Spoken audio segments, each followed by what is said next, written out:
Bonsoir, docteur Hamon. Merci d'être avec nous. Alors, une fois n'est pas coutume, depuis une semaine, vous le savez, on comptabilise le nombre de victimes dans les EHPAD. C'est pas le cas ce soir en raison d'un problème technique, mais les chiffres sont de mauvais augure. Hier, on nous les donnait.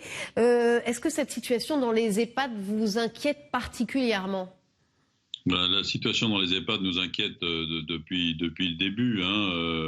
On avait dit, nous, on a supprimé les visites à domicile des médecins.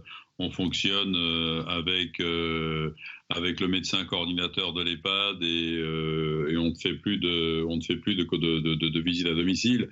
On avait critiqué le fait que les familles ne puissent pas venir, mais on s'aperçoit que c'est pas suffisant, que les soignants, eux, sortent, rencontrent du monde et l'absence de tests fait que il y en a certainement qui ont contaminé des personnes fragiles et donc ce qui devait arriver est en train d'arriver. Les personnes âgées, fragiles, parce que je rappelle quand même que quand on va dans une EHPAD, c'est pour les 3 dernières années de la vie, donc on a vraiment des polypathologies.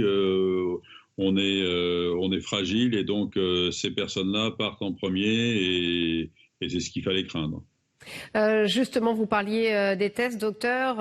Olivier Véran a annoncé hier une opération massive de dépistage des personnels et des résidents dans les EHPAD. Ça arrive trop tard ?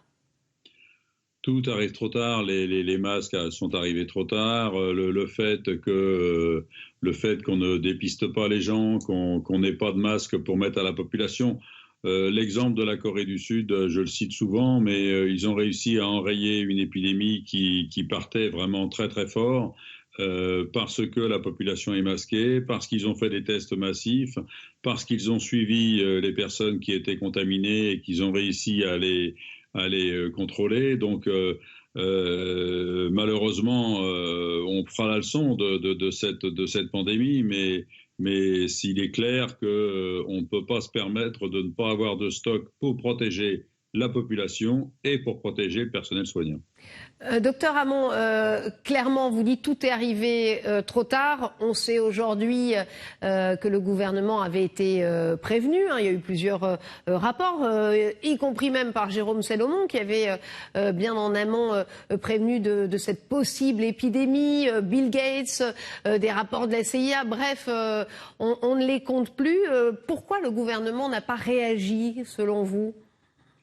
Visiblement, ce gouvernement n'est pas le seul en Europe de ne pas avoir réagi. On voit bien que les populations manquent de masques, que les soignants manquent de masques.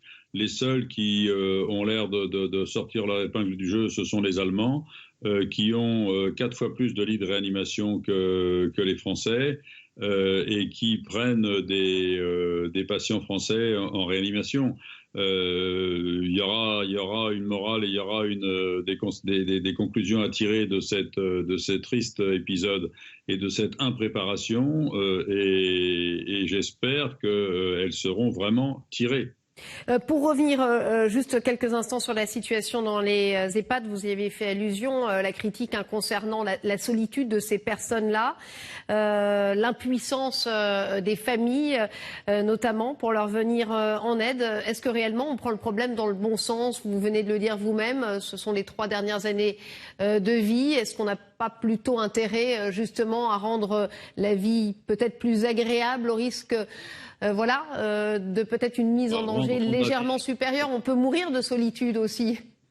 Oui, mais rendre la vie plus agréable en ce moment, c'est leur éviter d'attraper le Covid-19 parce que il est clair que dans les EHPAD, quand quelqu'un de très âgé, de polypathologique attrape le Covid-19, on est tout de suite dans les soins palliatifs.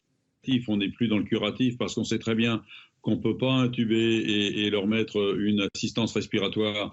Les personnes âgées, polypathologiques, fragiles ne le supportent pas. Donc on est immédiatement dans le palliatif. Donc c'est vrai que si c'est pour quelques semaines de confinement, on peut se débrouiller. Après, il y a toujours il y a toujours des tablettes dans les EHPAD. On peut communiquer avec Skype, même si c'est pas la personne âgée qui va faire la manipulation, mais on peut communiquer avec les tablettes, avec FaceTime, etc. Donc tout ça, c'est possible de le faire de façon totalement sécurisée et sans que les personnes se sentent isolées. Vous savez, la plupart, celles qui ont leur conscience et celles qui ont leur jugement, sont tout à fait capables de comprendre pourquoi leur famille ne vient pas les voir. Vous parliez justement, si ça ne devait durer qu'un temps, en l'occurrence, là on nous dit tous les jours, hein, Édouard Philippe semble nous le rappeler, le confinement va durer. D'ailleurs, se refuse à évoquer une stratégie de déconfinement. Quelle est la réaction du médecin que vous êtes ? Oh ben, on sait très bien que quand ils ont dit 15 jours de confinement et qu'on a vu la horde des Français qui quittaient Paris pour aller se réfugier en province, ils avaient tous compris que ça allait pas durer 15 jours. Tous ceux qui pouvaient partir et qui avaient du télétravail sont partis avec armes et bagages et enfants, et ils savaient très bien que ça allait durer plus de 15 jours. Et là, en ce moment, parler de déconfinement est totalement prématuré. 534 morts par jour, 800 hier. On voit bien que ça ne baisse pas. Et je pense qu'on fera sans doute le bilan à la mi-mai. Mais à la mi-mai, on ne sera certainement pas tiré d'affaire. Il suffit de regarder les Italiens qui ont 15 jours d'avance sur nous. Ils sont loin d'être tirés d'affaire et on ne parle pas de déconfinement. On voit quelques opérations de communication en Chine disant qu'ils déconfinent quelques quartiers de Pékin, et qu'ils envoient sur la Grande Muraille. Mais si vous avez vu les images fournies par les Chinois, sur la Grande Muraille, il y a un Chinois tous les 50 mètres. Donc c'est de l'opération communication pure. Jean-Paul Hamon, vous dites oui quand on voit cette horde des Français. Voilà, je me fais volontairement provocatrice, mais enfin, il n'y a pas un petit peu de culpabilisation de ces Français tout serait de la faute de ceux qui veulent quitter Paris. Il n'empêche, c'est quand même compliqué ce confinement dans une ville comme Paris, dans des appartements où on est avec des enfants. Est-ce que ce n'était pas peut-être au gouvernement d'anticiper un petit peu plus peut-être cette situation, de nous fournir des tests, des masques, vous l'avez dit vous-même, la Corée s'en sort mieux, les Allemands aussi. Le gouvernement, vous savez, il a fait ce qu'il pouvait. Hein. Bon, ils ont constaté que ils pouvaient pas avoir de masques, que deux, le stock de masques avait disparu ou n'avait pas été renouvelé. Ils avaient quand même 2 mois pour le faire et relancer la machine à fabrication française, puisque en Chine, visiblement, on se fait piquer les contenus des avions sur les tarmacs par ceux qui sont plus offrants. Donc tout ça, on est à la merci. On est à la merci. Le président a rappelé enfin qu'il fallait qu'on ait une indépendance de production pour les matériels de protection. Il n'a pas parlé de l'indépendance de production de tests, et pourtant c'est ce qu'il faudrait avoir. Maintenant, pour le déconfinement, c'est vrai que les Parisiens qui ont eu la chance d'avoir des parents qui pouvaient travailler en télétravail et une maison à la campagne ou au bord de la mer, c'était plutôt une bonne chose de partir, même si en faisant ça, ils prenaient le risque de faire flamber l'épidémie. Il semble quand même que ce n'ait pas été le cas et qu'une fois sur place, ils ont été raisonnables ou on les a contraints à être raisonnables.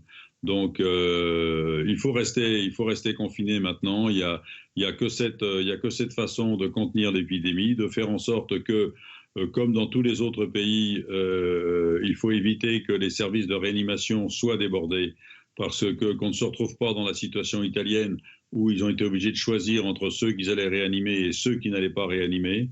Pour le moment, en France, ça tient, mais ça tient à un fil. Et je pense qu'il est prématuré de parler des confinements. Justement, la situation et la solution ne semblent venir, vous venez de le dire d'ailleurs, que du confinement strict des Français. Quid d'un éventuel traitement? Est-ce que vous avez de l'espoir en ces différents traitements que nous sommes en train de tester un peu partout en France? Il y a des études qui sont en cours. Il y a des études qui sont en cours. Il y a cette fameuse chloroquine associée à l'azithromycine J'espère que l'étude qui est en cours avec l'Université d'Angers va montrer l'utilité de ce médicament. Tout le monde le souhaite. Mais pour le moment, on n'en a aucune preuve. Donc, ce serait bien qu'une étude indépendante, une vraie étude scientifique, nous fasse la preuve que ce médicament est utile. Et on attend ça avec impatience. Nous aussi, effectivement. Merci Jean-Paul Hamon, médecin généraliste, président de la Fédération des médecins de France. Merci beaucoup d'avoir été en direct avec nous sur RT France.